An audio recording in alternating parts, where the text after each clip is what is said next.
Alors, j'ai le plaisir maintenant d'accueillir Jean-Michel Vernochet. Jean-Michel Vernochet est géopolitologue.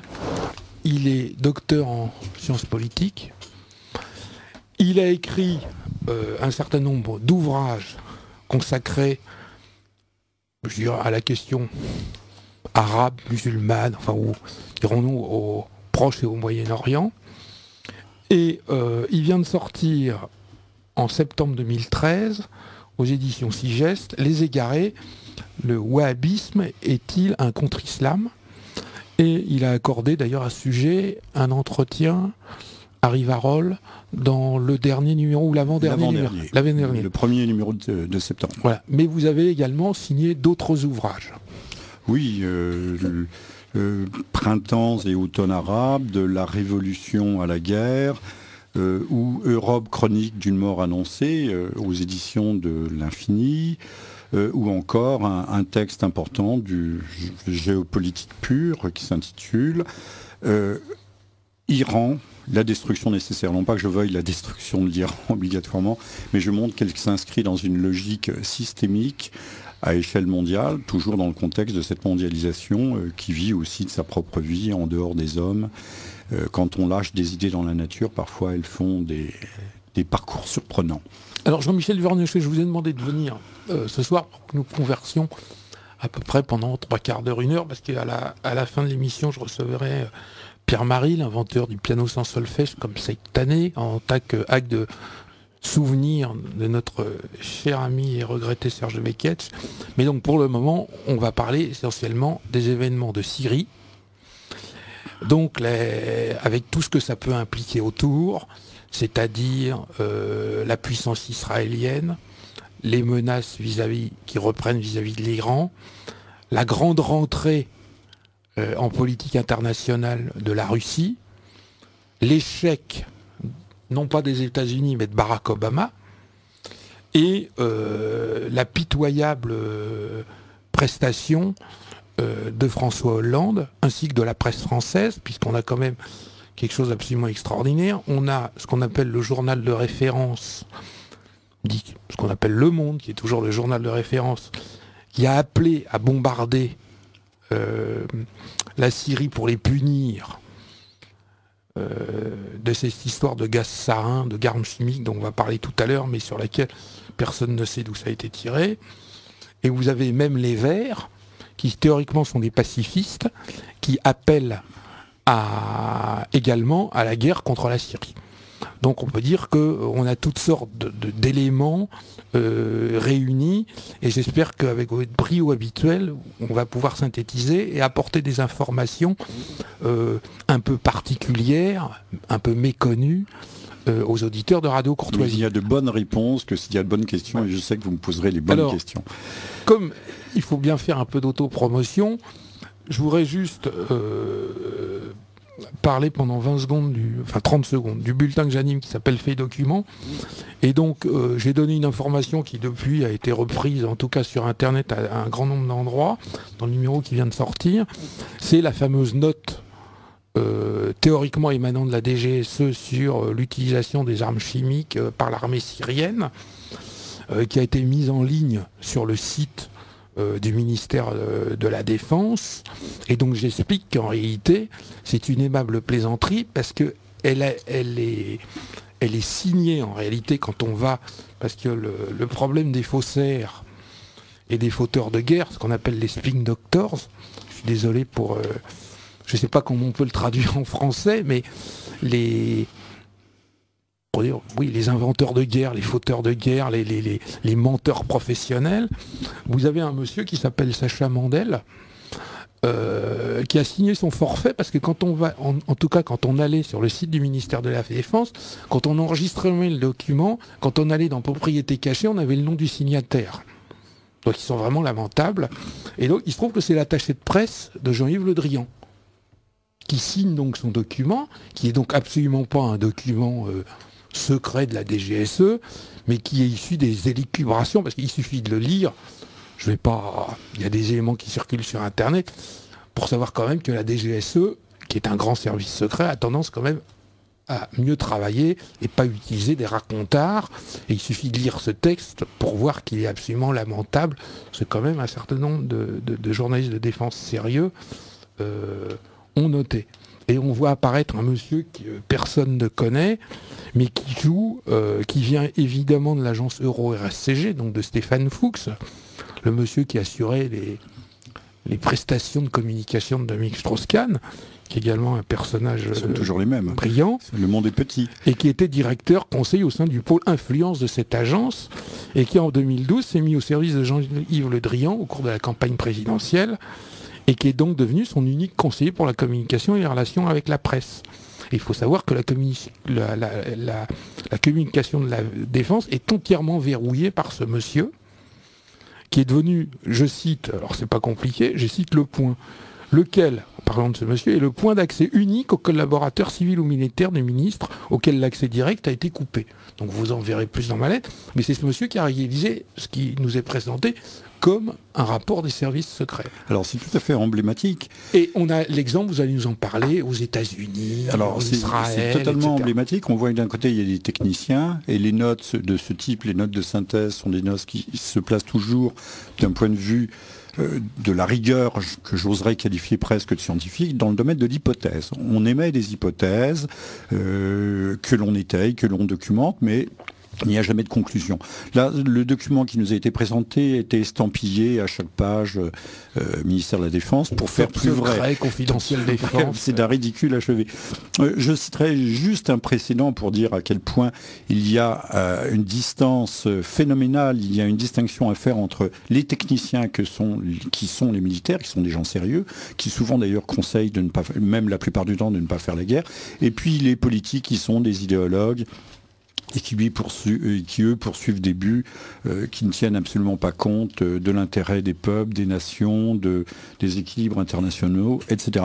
Alors le très bon exemple à rappeler en ce domaine, c'est un mémoire de maîtrise qui a été reproduit par le cabinet et les spin doctors, comme vous avez dit si bien, de Tony Blair en 2003, enfin c'était plutôt en 2002, et qui a été transmis tel quel, aux fautes d'orthographe près, à Washington, pour étayer les fameuses frappes irakiennes qui pouvaient intervenir en 45 minutes. Et c'est sur ce type de document que la guerre a été déclenchée. Mais dès lors que... Rappelons les plans qui étaient publiés par les journaux aux États-Unis, en France, notamment le Figaro, qui montraient les habitations secrètes de Saddam Hussein avec 6 étages en sous-sol. Ça, c'était plutôt pour Al-Qaïda, mais également pour Saddam Hussein, mais surtout les camions... les armes de destruction massive, véhiculées dans des camions. De l'anthrax. Où vous aviez, ils agitaient le truc, on sait que ça vient de Fort Bragg. Nous vivons sous l'empire du mensonge. Nous baignons dans le liquide amniotique, au sein de la matrice. On peut parler de matrice dans une société qui dérive vers le totalitarisme. Nous baignons dans le liquide amniotique du mensonge. Enfin maintenant, on peut, si vous voulez que nous abordions la question de la Syrie. D'abord, ça s'inscrit dans un cadre plus large. Bien sûr, ça s'inscrit dans un cadre plus large. Depuis plusieurs années. Depuis de nombreuses années. Je pense que depuis un demi-siècle, au moins, les mensonges se construisent, se développent. Sauf que le mensonge finit par être plus ou moins rattrapé. On l'a vu peut-être dans ce cas précis, où les militaires se sont insurgés aux États-Unis en disant « Nous ne voulons pas aller combattre pour Al-Qaïda ». Là, on rejoint le thème de mon livre, le wahhabisme. Nous y viendrons. On est obligé de l'évoquer, puisque c'est l'une des clés de compréhension. Quand je dis l'une des clés, c'est une clé qui ouvre un certain nombre de portes dérobées et qui explique les mécanismes qui sont à l'œuvre aujourd'hui dans la construction de cette mondialisation par le truchement du chaos. Certains le savent quand on s'intéresse, mais vous faites une belle synthèse. Alors, on va essayer, je ne sais pas si j'y parviendrai, mais nous allons tenter de rejoindre l'Orient compliqué avec des idées simples sans qu'elles soient tout à fait simplistes. Alors aujourd'hui, les États-Unis, je le disais, il y a eu cette insurrection de l'opinion, notamment chez les militaires, qui ont découvert que, on sait, le chiffre, c'est plus de 50% des combattants. Ce qui était nié jusqu'à ces derniers jours. Jusqu'à ces derniers mois. Et qu'en fait, petit à petit, l'information s'est imposée. Oui, mais elle ne s'est pas imposée. Elle était sur Internet, elle n'était pas dans les journaux. papier ni sur les télés. Et en fait, pour vous et moi qui sommes un peu des spécialistes des monnaies cachées, savoir d'où ça vient, en fait c'est les militaires qui l'ont fait fuiter. Quand on a les journaux britanniques ou américains, un peu suivis par la presse française, qui finissent ces derniers jours, ça 3 jours, en fait on découvre que plus de la moitié des théoriquement combattants de la liberté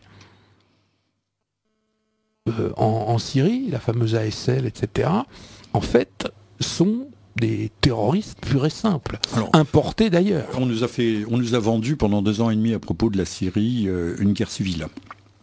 Il faut savoir que l'armée syrienne loyaliste qui combat est composée non presque essentiellement d'appelés. C'est une armée de conscription.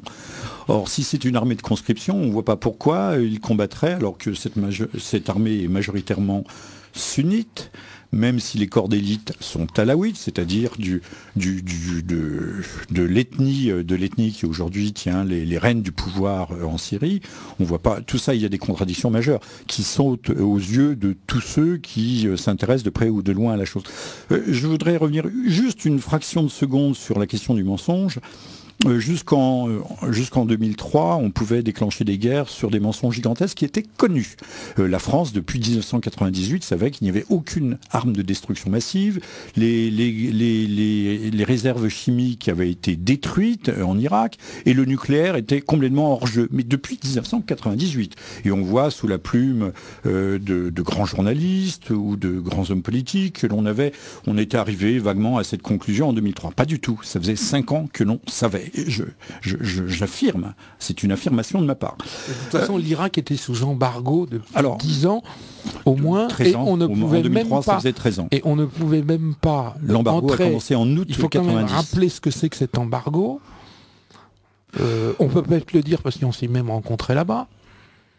Oui, l'embargo a été très dur. On ne pouvait même pas rentrer des brosses à dents en Irak parce que le plastique était supposé pouvoir servir pour la création d'armes de destruction massive. Le chlore, c'est-à-dire l'eau de Javel, qui servait à désinfecter l'eau, n'était interdit parce qu'on pouvait faire des explosifs avec. Mais plus amusant encore, si je puis dire, parce que vu le nombre de morts, c'est que les crayons qui contiennent du graphite étaient interdits parce qu'on pouvait faire des bombes nucléaires avec les crayons. Donc les enfants dans les écoles, les écoles étaient remplies du temps de Saddam Hussein et les bombes ne sautaient pas dans les rues, ne pouvaient pas disposer de crayons. Alors une toute petite chose sur le mensonge, c'est que jusqu'en 2003 on pouvait mentir même si le mensonge était connu. Il n'était connu que par une élite d'internautes, une élite de gens qui s'intéressaient de plus près à la politique internationale. Encore que, souvenez-vous, en 2003, ces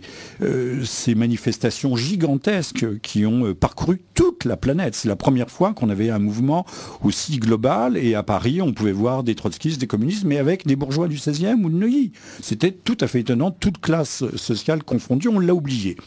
Mais pour les bellicistes, pour les fauteurs de guerre, ce qui importait, c'est que même si le mensonge était connu, c'est d'avoir une longueur d'avance. Sauf qu'aujourd'hui, on se rend compte que cette longueur, nous ne sommes plus en 2003, et cette longueur d'avance, ils ne l'ont pas. En 2003, pour l'Irak, la Chine n'avait pas atteint ce degré de puissance. C'est une puissance non seulement nucléaire, mais une puissance spatiale de premier plan. Et bientôt une puissance navale. Également quand ils vont avoir sorti 5 ou 6 la Russie sortait à peine d'une reconstruction après avoir été mise en coupe réglée par les oligarques. Le monde a changé. On n'est plus dans un monde où peut s'imposer une hégémonie unipolaire. Bon. Donc, et par ailleurs, il y a Internet aussi. Voilà, mais Internet existait déjà, mais il a pris une dimension, il a pris une ampleur, une puissance. D'ailleurs, attendez-vous dans les prochaines années à ce que l'on verrouille Internet.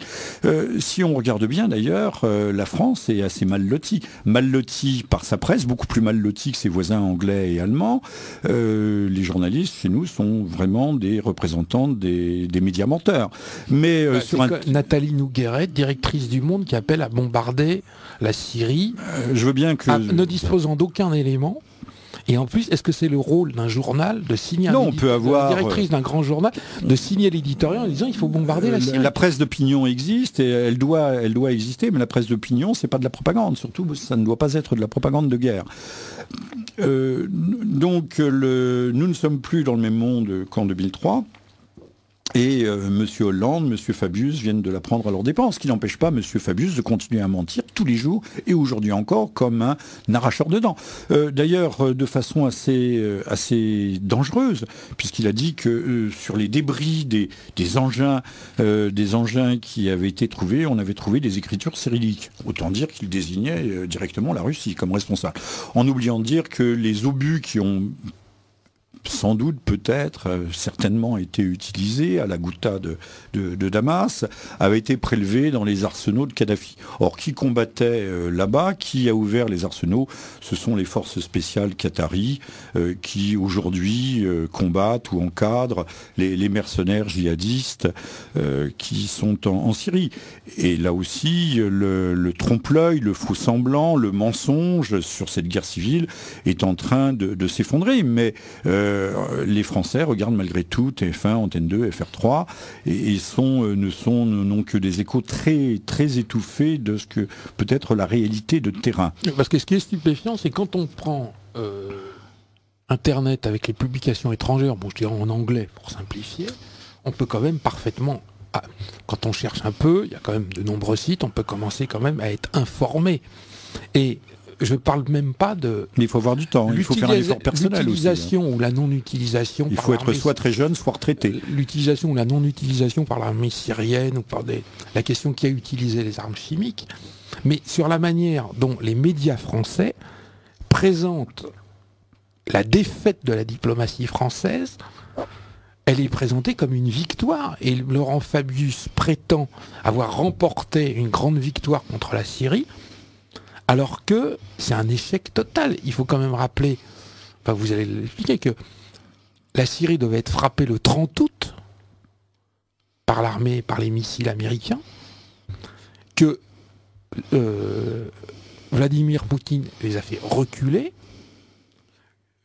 qu'il a réussi à impliquer l'enquête des Nations Unies, que la Grande-Bretagne, pour la première fois, je pense que depuis 150 ans, c'est pas allié avec les États-Unis, ce qui est un changement politique vraiment considérable, je pense, pour le continent européen, que la Chine s'est également liée avec la Syrie, et en arrière-plan l'Inde. Et que vous avez François un bloc Hollande, de 3 à 4 milliards d'hommes François Hollande, la politique qui voulait occidentaliste. bombarder, il y a 3 semaines, qui expliquait qu'ils allaient punir la Syrie.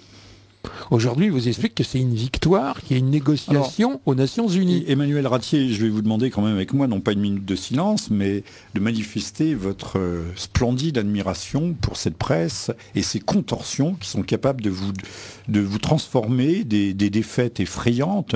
La France, qu'est-ce que la France sur la scène internationale aujourd'hui? Plus rien. Donc de transformer... C'est les derniers alliés des États-Unis. Grâce à leur contorsion dialectique, rhétorique, de transformer des défaites épouvantables en victoire. C'est étonnant de voir comment chaque jour ils s'adaptent pour retomber sur leurs pieds. Mais là, on peut, l'observateur averti, a de quoi s'amuser. Ceci étant dit, la position de la France est pitoyable. Je ne sais pas si elle parviendra à s'en relever, même si on prenait dans l'hypothèse la moins défavorable pour M. Hollande en disant qu'après tout, il avait réussi son sale coup. Mais je peux vous dire pourquoi c'est une foirade. Le sale coup du Mali, donc il avait réussi, il a nettoyé le Nord Mali, Bamako est sécurisé. Mais là, il s'est retrouvé, il est sorti de la tranchée et il a été abandonné en race campagne par M. Obama, qui finalement montre dans quel mépris il tient ces pauvres Français qui ne sont plus que des supplétifs, mais des supplétifs de dernier rang.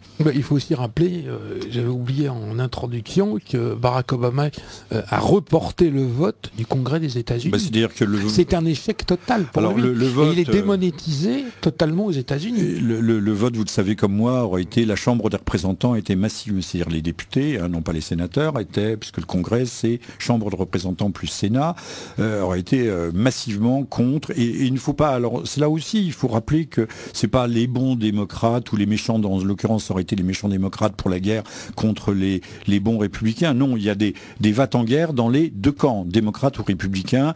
Il n'y a pas une droite et une gauche aux États-Unis, ça c'est un effet d'optique, entretenu d'ailleurs par la presse, qui fait tout pour créer et semer de la confusion dans les idées. Alors, il faut dire une chose, je l'ai dit tout à l'heure, revenons sur les militaires américains qui ne voulaient pas combattre pour Al-Qaïda. Eh bien oui, Al-Qaïda est représenté, ou les frères musulmans turcs, les frères musulmans étant syriens, étant soutenus par la Turquie et soutenus par le Qatar, et les djihadistes, salafistes, takfiristes, ceux qui éventrent, qui tuent et qui viennent de couper la tête du malheureux pilote d'hélicoptère qui avait été abattu, qui était descendu en parachute, il est arrivé au sol pour se faire assassiner et décapiter. Et sa tête a servi de ballon de football. Paraît-il, on peut toujours rajouter de l'horreur à l'horreur, mais enfin bon, de l'horreur, il y en a assez en la circonstance. Eh bien, c'est l'Arabie Saoudite, alliée de la France. Je vous rappelle que quelques jours avant la grande décision de M. Hollande, et apparemment des ordres étaient déjà partis, qui ont été rapportés, comme on dit, l'armée ne jamais obéir à un ordre avant le contre-ordre, ont été rapportés quelques heures avant leur exécution. On avait sur le perron de l'Élysée à la fois l'ambassadeur du Qatar et l'ambassadeur de l'Arabie Saoudite. Alors c'est là où le wahhabisme intervient, puisque en fait on a une idéologie, difficile de la décrire, mais c'est l'idéologie qui est à l'œuvre derrière le faux nez des frères musulmans, aussi bien en Turquie, en Égypte, en Tunisie, peut-être demain en Algérie. En tout cas, elle a été à l'œuvre dans les années 95 et pendant toutes ces années sanglantes, avec ces massacres, ces tueries qui n'en finissaient pas, même si on dit que certaines de ces tueries, de ces carnages, avaient été instrumentées par l'armée algérienne. Et les frères musulmans sont aussi au pouvoir au Maroc. Le Maroc est assis sur une aimable poudrière. Hein. C'est d'ailleurs un narco-État, et ça on ne le souligne pas assez souvent. Donc si on ne sait pas ce qu'est le wahhabisme, c'est-à-dire traduisons tout bêtement par l'islam fondamentaliste, mais l'islam politique, ou ce que nous pourrions appeler islamisme par rapport à l'islam. Alors je sais que vos auditeurs, c'est un mot qu'il ne faut pas prononcer parce que ça leur donne de l'urticaire. Ils ont raison. Ils ont raison, sauf que l'islam qu'ils détestent et qu'ils vomissent n'est pas l'islam qui peut avoir des poussées de fièvre et des poussées de fanatisme, comme toute religion d'ailleurs, que l'on a pu voir, fréquenter au Maghreb. Je ne parle pas des appels au djihad de la guerre d'Algérie, parce que ça aussi c'est un aspect qui a été oublié. Il y a eu des appels au djihad pendant la guerre d'Algérie. L'islam malékite ou malikite est un islam qui refuse la conversion par la violence, puisque sinon on fait des hypocrites. Quelqu'un qui était converti par la force ne peut pas être un croyant sincère. Alors que la dimension fondamentale, si je puis dire, du wahhabisme, c'est une obligation qui vient se surajouter aux grandes obligations, aux 5 piliers de la foi de l'islam, qui serait une obligation cachée, celle du djihad, mais du djihad au sens de guerre sainte et de la conversion par la force. Le wahhabisme est structurellement violent. La violence... Et si on regarde, mais là... Depuis les origines, d'ailleurs. Depuis les origines du wahhabisme, le wahhabisme, c'est le XVIIe siècle. Les voyageurs, les explorateurs, on appelle ça plutôt des voyageurs britanniques en particulier, au XIXe siècle, qui sont rendus... horrifiés. On tous souligne la différence quand on arrive dans ce qui est aujourd'hui l'Arabie Saoudite. Il y a une différence très très nette dans l'habillement, dans la dureté. La plupart des explorateurs racontent qu'on veut toujours les assassiner, mais que vraiment pour s'en tirer en Arabie Saoudite, c'est très très dur d'y échapper. Et que c'est un islam beaucoup plus rigoriste, beaucoup plus fondamentaliste, dirais-nous, ou intégriste, si on veut, littéraliste, et qui a peu de choses, enfin qui est quand même différent des formes que vous nous avez présentées de l'islam. Alors, si vous voulez comprendre quelque chose aux événements de Tunisie, je m'appuie beaucoup sur des documents tunisiens. J'ai même fait de la théologie musulmane, ce que je n'avais jamais fait. Il y a d'excellents sites pour cela. Et je crois qu'il faut résolument se faire théologien et non pas être un simple sociologue, comme par exemple M. Gilles Kepel, qui au moment des grands événements du mois de juillet d'Égypte disait: j'ai regardé toutes les chaînes de télévision et je n'y comprends rien.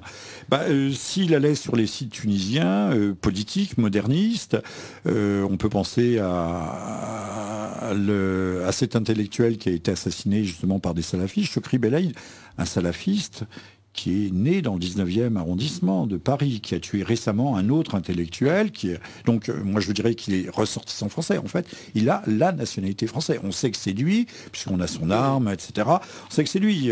Donc qu'on ne nous dise pas que c'est un phénomène qui se passe exclusivement de l'autre côté, sur la rive sud de la Méditerranée ou à l'est de la Méditerranée. Le salafisme est déjà chez nous. Et c'est cet islam que les Français vomissent. Alors, on ne va pas engager un débat sur l'islam modéré. Ce que l'on voit aujourd'hui, c'est à travers tout le monde musulman, et le monde musulman, c'est plus d'1 milliard d'hommes, ça va jusqu'aux Philippines, en Indonésie, éventuellement, bien entendu, le Pakistan, c'est pas éventuellement, c'est bien entendu, que le wahhabisme est en train de devenir la nouvelle orthodoxie. C'est-à-dire que l'islam est en train de se radicaliser, n'a rien à voir avec la grande construction métaphysique, théologique, spirituelle qu'est l'islam. Vous remarquerez d'ailleurs, quand le général Sissi prend le pouvoir, il a devant lui le recteur de la mosquée d'El-Azhar, qui est on va pas dire la Mecque, mais qui est le centre mondial du sunnisme, contre donc les frères musulmans qui sont, répétons-le, infonés du wahhabisme. Alors, si vous voulez l'histoire... Frères musulmans qui sont soutenus, financés par les États-Unis et par l'Arabie Saoudite. Alors, ne parlons pas de la Turquie, qui danse sur le volcan, parce que personne ne va accepter ce que commençait à faire Erdogan, c'est-à-dire d'imposer une dictature religieuse, hygiéniste, morale, alors que vous avez 4, 5, 6, 7, on ne connaît pas le chiffre parce que la religion est secrète, d'Alévis, qui sont des Turkmènes ou des Kurdes proches des Alaouites arabes de Syrie, et qui récusent totalement et absolument, des gens qui ont d'ailleurs été persécutés pendant plusieurs siècles, qui récusent absolument cette forme d'islam. D'où les grandes manifestations que vous avez pu voir à Istanbul, à Ankara ou dans les grandes villes turques. Mais ça, la presse ne vous en parlera jamais. Alors, je ne veux pas faire de la publicité pour mon livre, mais si vous voulez comprendre, approcher les arcanes de ces mouvements tectoniques qui agitent le monde musulman et qui, par contre-coup, parce que si on parle de djihad au Proche-Orient, le djihad, bientôt, ça sera chez nous. Et ça peut être, j'attire votre attention sur ce point, le djihad par les urnes. C'est très simple. Qu'est-ce que le djihad par les urnes? Vous avez un candidat musulman quelque part, et toute la communauté musulmane doit obligatoirement, sous peine de mesures de rétorsion, de violence, voire d'égorgement, le cas échéant. C'est comme ça d'ailleurs que les Français ont été mis à la porte de l'Algérie par la terreur. Donc sous couvert d'une terreur qui s'exercera en sous-main, devront voter pour les candidats exclusivement musulmans et généralement choisis dans le bon sens. Donc pensez à ça, le djihad est arrivé en Europe, mais il est au cœur de nos cités, il est au cœur, d'autant que... Puisqu'on sait que, notamment, il y a plusieurs centaines de Français d'origine musulmane. 600 à peu près. Et 600. Y compris des Français convertis, bien sûr, qui combattent actuellement en Syrie, et donc qui se forment au maniement d'armes, aux explosifs, aux techniques de combat urbain, et etc. Quand ils reviendront ici, ils seront tout à fait aguerris et impatients d'exercer leur talent. L'autre jour, la chaîne publique France O diffusait un film sur des jeunes salafistes britanniques, mais de bons Anglais avec de belles barbes rousses ou blondes. C'était proprement effrayant. Alors eux n'étaient pas encore tout à fait mûrs pour aller se faire sauter ou partir au djihad, mais je le sais, on sait qu'aujourd'hui, tout à fait ouvertement, on recrute. Il y a des sergents cruteurs, souvent des vieillards à belle barbe blanche, qui recrutent au vu et au su du ministère de l'Intérieur. Que fait-il? On ne peut pas ignorer que ces sergents recruteurs, et pas seulement dans les milieux de voyous, de marchands de cannabis et autres, qui sont des gens qui zonent, qui sont parfois en recherche d'identité, ou il faut dire aussi que l'attrait de l'aventure, je peux vous dire quelle est la rhétorique de dire, mais tu n'as pas envie de voyager, le vieillard à barbe blanche s'approche je dis, t'as pas envie de voyager, tu sais, mais il y a des belles choses à voir en Syrie, ça te tenterait pas? Alors si on leur met une belle calache toute neuve entre les mains, avec le droit de tuer, puisqu'on tue au nom de Dieu, puisque tout est permis, on a le droit de violer les chrétiennes ou de les épouser de force, parce que c'est le tribut prélevé, le tribut de guerre qui est prélevé. C'est une aventure. Tout homme de 20 ans, tout jeune homme, surtout s'il est dans une banlieue peu reluisante, à zoner toute la journée, à s'emmerder, pour dire les choses franchement et nettement, peut être tenté par l'aventure. Qui, à 20 ans, n'a pas envie d'aller connaître une belle aventure, surtout si on vous dit, et c'est ça le drame du wahhabisme, que c'est le véritable islam, que toutes les autres formes d'islam sont mensongères, qu'il n'y en a qu'une seule, c'est celle-là, donc on leur met des idées simples dans la tête, et d'ailleurs, il faut bien constater, les musulmans en Tunisie et partout ailleurs, ce qu'on appelle chez nous les laïcs ou les démocrates, qui sont en fait vraiment religieux. Laïque, là-bas, ne signifie pas athée, signifie musulman normal, musulman selon la tradition ou tenant d'un islam populaire qui n'a rien à voir avec cet islam qui veut s'imposer comme le seul et unique islam et qui est, comme je l'ai dit tout à l'heure, structurellement violent. Alors autant d'éléments que vous venez de nous confier, enfin en tout cas aux auditeurs de Radio Courtoisie, Jean-Michel Vernochet, oui, c'est difficile. Qui effectivement ne sont que très partiellement abordés, soit je dirais par les médias, ou purement et simplement passés sous silence. Alors, le meilleur mensonge, c'est l'omission. Hein. Alors, je voudrais qu'on en revienne un petit peu quand même à ce qui s'est passé ces 3 dernières semaines, parce que c'est quand même absolument stupéfiant. La formidable partie de poker qu'a gagné Vladimir Poutine. Provisoirement. Oui, mais c'est quand même parlé de poker, les Russes sont des joueurs d'échecs. Alors, ils ont avancé des pions. C'est vrai qu'aujourd'hui... mais il les a quand même remarquablement bien avancés. Parce que quand on il faut dire que le terrain s'est dérobé aux États-Unis sous les pieds de M. Obama. Voilà, aussi. Quand on lit les journaux français, enfin, il faut véritablement lire la presse américaine, voir la presse israélienne en langue française ou en langue britannique pour découvrir l'importance de l'échec de Barack Obama. Vous nous disiez en début d'émission que effectivement l'armée américaine avait dit non. Il y a de nombreux sites qui ont dit même que l'armée, les hauts gradés de l'armée américaine avaient pratiquement menacé de putsch. Mais sont des gens raisonnables. Le président des États-Unis. Frapper la Syrie, mais pourquoi faire? Pour quel résultat? Politique, moral, géopolitique? En plus, avec si ce n'est d'ailleurs au profit exclusif de dégager une ceinture de sécurité autour d'Israël, alors que le régime de Bachar el-Assad n'avait jamais menacé. Ils étaient en guerre ouverte depuis 1948, c'est l'état de guerre. Hein. L'état de guerre n'a jamais cessé, plus encore depuis 1967. Le Golan avait été totalement annexé en Israël en 1985. Mais qui gardait le mieux la frontière nord d'Israël? C'était la Syrie. La Syrie était le meilleur bon allié possible d'Israël. Mais un jour, les idéologues, là aussi, certainement ceux du Likoud, il y a dû y avoir une concertation. On le sait, elle remonte à 1 an et demi à peu près. Il y a eu cette concertation et tout d'un coup, on a changé de cap et on a dit l'occasion se présente de faire tomber. Il faut dire qu'on pensait que Bachar el-Assad ne tiendrait pas aussi longtemps. Oui, parce que c'est tout à fait remarquable. Parce que j'allais vous dire que, en fait, l'histoire de la Syrie a été assez bien résumée dans des interviews absolument stupéfiantes c'est le général, je ne veux pas me tromper, Wesley Clark. Oui, Wesley Clark. Voilà, qui a raconté, qui est d'origine juive. Oui, mais qui a raconté dans un entretien aux États-Unis que le lendemain du 11 septembre, il était donc, à l'époque, c'était le commandant en chef de l'OTAN pour où il avait été, l'Europe. On lui a donné la liste. On lui a donné la liste des pays qui devaient être abattus. Donc figurait dedans l'Égypte, la Tunisie, pas l'Égypte, mais il y avait l'Irak, la Libye, excusez-moi, l'Irak, la Libye, la Syrie et pour finir l'Iran. Et ce monsieur l'a déclaré, c'est un des 5 plus hauts gradés de l'armée américaine. C'est un homme très... Oui, etc. On trouve ça sur la toile très et qu'il l'a donné dans une interview télévisée sur une des plus grandes chaînes américaines, où il explique qu'on lui a montré la liste et ce qui allait se reproduire.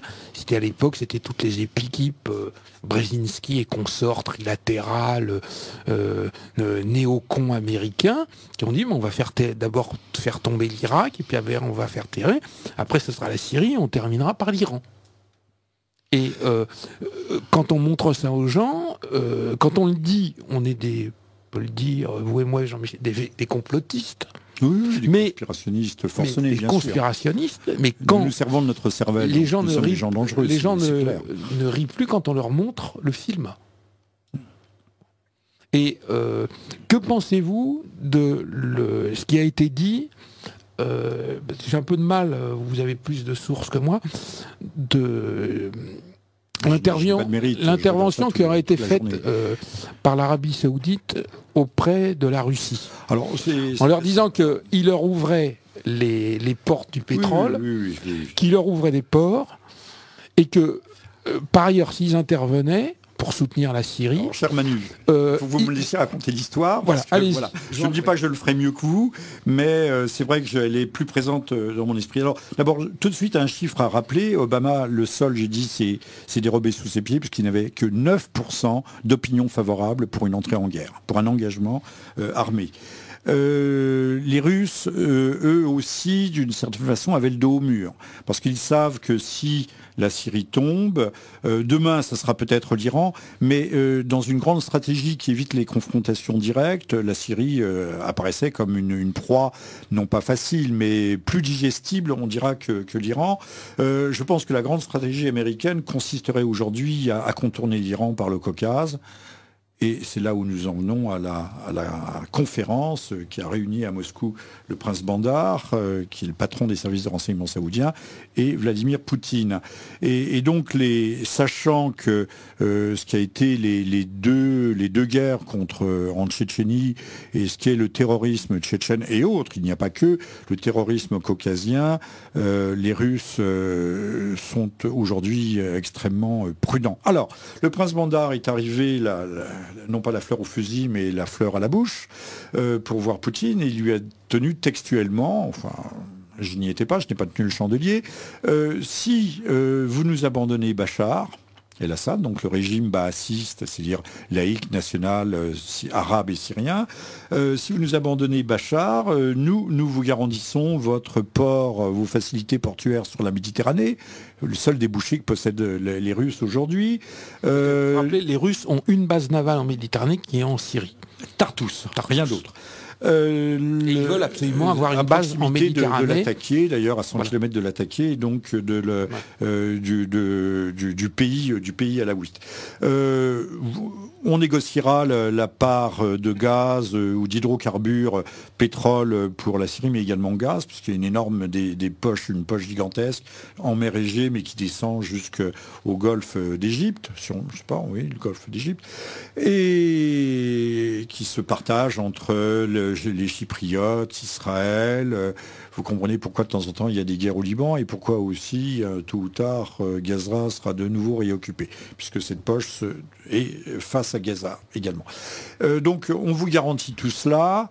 Nous allons acheter des armes à la Russie. C'était un marché je n'ai plus le chiffre en tête, 1, 2 ou 3 milliards. comme la presse n'en a pas parlé, mais un contrat d'armement vient d'être signé entre l'Arabie Saoudite et la France d'1 milliard, 1,5 milliard. Donc c'est pas rien. Là aussi, dans ce pays qui est en état de déconfiture économique et financière, budgétaire avancée, ce n'est pas rien. Donc le contrat vient d'être signé là, au moment de la crise. C'est signé à ce moment-là. Et surtout, alors là, c'est le bouquet final. Le prince Bandar a dit, mais vous savez, également, nous vous garantissons la sécurité des Jeux olympiques d'hiver à Sochi. Il n'y aura pas d'attentat. Vous savez, les Tchétchènes, nous tenons ces gens-là. J'imagine que Poutine a dû blêmir. Il faut savoir, j'ai rappelé Poutine qui avait dit, on ira les buter jusque dans les chiottes, voilà. Voilà, dans les toilettes. Voilà. Donc, le terrorisme tchétchène, Poutine fait une fixation dessus. Alors, j'imagine que Poutine a dû blêmir. Il lui a dit, mais vous ne nous apprenez rien. On sait que depuis 10 ans, que derrière le terrorisme tchétchène, il y a vous. Donc l'entretien a dû se terminer là-dessus. On a raccompagné poliment le prince Bandar à son avion. Contrat d'armement, pétrole, base navale. C'est quelque chose qui a dû rester sur l'estomac. Au fond, l'autre ne s'est pas rendu compte, ce grand diplomate qu'est le prince Bandar, qui venait d'exercer un chantage. Une offre, mais qui était un chantage.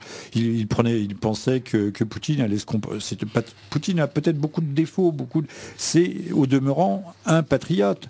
Que les Russes allaient tomber dans ce petit calcul sordide en disant on s'en tire à bon compte et qu'ils allaient surtout prendre ce genre de promesses pour argent comptant.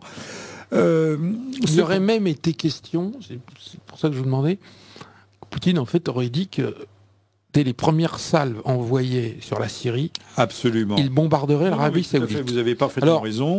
On ne peut pas dire que ça a été explicité dans la presse écrite. Non, mais sur Internet, on le voit. On le voit. Mais c'était vraiment, c'était pire que la crise des fusées en 61 à Cuba. Ça ressemble. Il y a un article qui vient de paraître dans Rivarol cette semaine. Sous la plume de Léon Camus et qui évoque cette hypothèse. C'est plus qu'une hypothèse, ce parallélisme qu'il faut faire, cette analogie, cette grande analogie. Le Poutine aurait prévenu, informé le Pentagone, le département d'État et la Maison-Blanche et les services de renseignement américains, parce que les contacts sont permanents, qu'une salve serait tirée. Vous tirez sur notre allié, nous on tire sur le vôtre. Or, ce sont pas seulement des sites militaires, mais c'est également, ça peut être des terminaux pétroliers, des puits et autres. Donc, le Wall Street veut bien un baril à 150, voire à $180, mais Wall Street ne veut pas un baril à $240. C'est intenable. D'autant que les Iraniens auraient peut-être bloqué le détroit d'Ormuz ou auraient conduit des opérations. Ne parlons pas de tous les autres acteurs non gouvernementaux qui seraient certainement entrés dans la danse. Monsieur Sergueï Lavrov, ministre des Affaires étrangères russe, a bien dit, si vous frappez, il y aura une explosion de terrorisme au Proche-Orient. Et lorsque le Bachar el-Assad a dit très ouvertement dans un entretien, et pas un entretien avec monsieur Malbruno du Figaro, mais a dit devant des caméras de télévision, nous ne pouvons pas contrôler tout le monde. Et c'est la vérité. On était au bord d'un embrasement régional. Et ce qui est tout à fait surprenant, c'est que ça n'a pas été explicité par les médias. J'en reviens. Le rôle des médias français était une fois de plus d'une médiocrité. Parce que, je le répète, on était vraiment... Parce qu'ils mentent beaucoup moins bien que les Allemands et les Anglais. Voilà. Parce que ça, on l'a vu dans la presse américaine. Ce que vous nous dites, moi je le savais, que les militaires américains se sont opposés. Vous allez voir, c'était pratiquement... Il y a eu une menace de putsch. Est-ce qu'on l'a vu dans un journal français? Nulle part. Nulle part. Nulle part. Voilà. Alors encore une fois, parce que les militaires sont des hommes rationnels, qui font des calculs, tant de missiles pour tel résultat. Les politiques, eux, ne tiennent absolument pas compte, sont des irréalistes.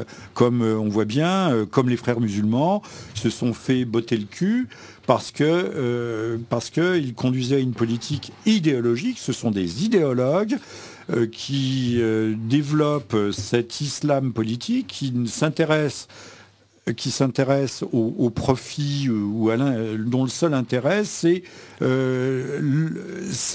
l'islam en soi. Mais c'est pas l'intérêt de l'Égypte ou l'intérêt des Égyptiens qui compte.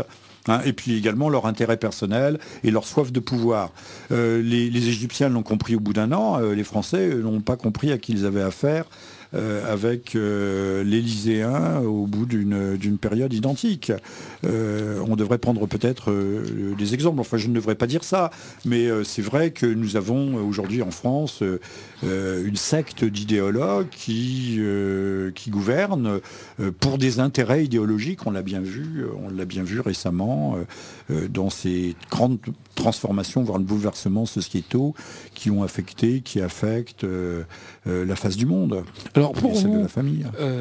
Vous nous disiez que c'était une partie de poker que pour le moment avait remporté Potik, mais que Poutine joue plutôt aux échecs. Donc joué. Pour vous, ça n'est pas joué. C'est pas joué. Donc c'est pas joué. Sans faire de la politique fiction, qu'est-ce qui est envisageable ? Eh bien, parce qu'on a vu ces derniers jours. Attendez, on a vu ces derniers jours que une des solutions de repli qui est proposée, ça redevient déliant, c'est l'hypothèse iranienne. Alors, en disant, faute de frapper la Syrie, on va frapper l'Iran. On l'a vu dans les journaux. Ce qui est envisageable, c'est une sorte de 11 septembre.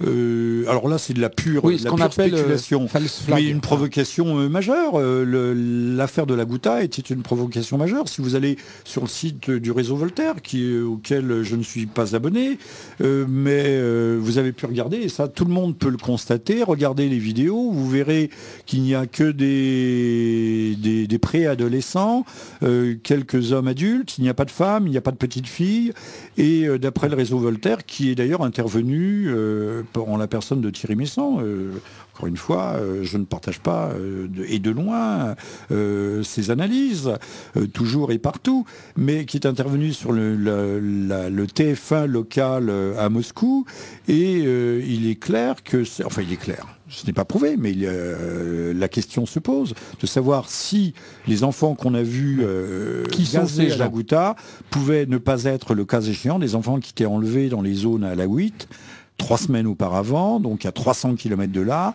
gazés, transportés, justement pour créer une mise en scène du type de celle de Ratchak, qui a permis en 1999 le déclenchement de la guerre contre la Fédération yougoslave. Ou Timișoara. Timișoara. Ça, c'était plus grossier, avec des corps recousus qui avaient été extraits d'une morgue.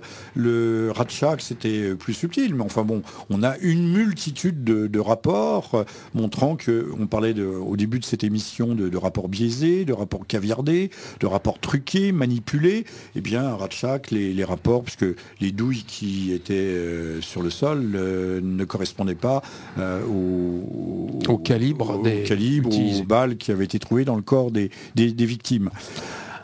Alors, cher Jean-Michel Vernochet, nous pourrions parler encore pendant des heures, mais j'ai encore un invité. Oui, l'émission va bientôt se terminer. Déjà, je vous remercie de m'avoir donné la parole, ce qui est trop rare. Donc, je vous remercie d'être venu à notre émission. Mais rappelez-nous donc votre ouvrage qui vient de sortir, qui est consacré au wahhabisme, parce que le wahhabisme, qui est le... Non, quel est le titre ? Le titre, c'est Les Égarés, ou c'est aux éditions Sigeste, comme ça se prononce avec un S, Sigeste, Les Égarés, c'est le terme que les musulmans donnent eux-mêmes aux wahhabites. Les chrétiens parleraient peut-être volontiers d'antéchrist. Pour eux, pour les vrais musulmans, ceux de la tradition et de l'islam populaire, le wahhabisme est une entreprise de déconstruction de l'islam. D'ailleurs, ça serait un autre thème à développer. Aujourd'hui, on s'aperçoit que les grandes religions sont mises à mal, à commencer par la religion catholique, et ces grandes constructions donc sont l'objet d'attaques. Voilà. Cher Jean-Michel Vernochet, on va être obligé de se quitter là. Et si vous voulez comprendre comment progresse la mondialisation par le chaos, et ce qui se passe aussi bien en Syrie, en Égypte, en Tunisie, au Maroc et peut-être demain en Algérie, vous lisez Les Égarés, je vous apporte toutes les clés. Voilà, alors j'espère qu'on n'aura pas besoin de vous réinviter, parce que j'espère qu'il n'y aura pas d'intervention contre la Syrie. Si on a une, nous vous réinviterons évidemment pour en parler. Sans faire de la théologie, revenir sur... Merci pour...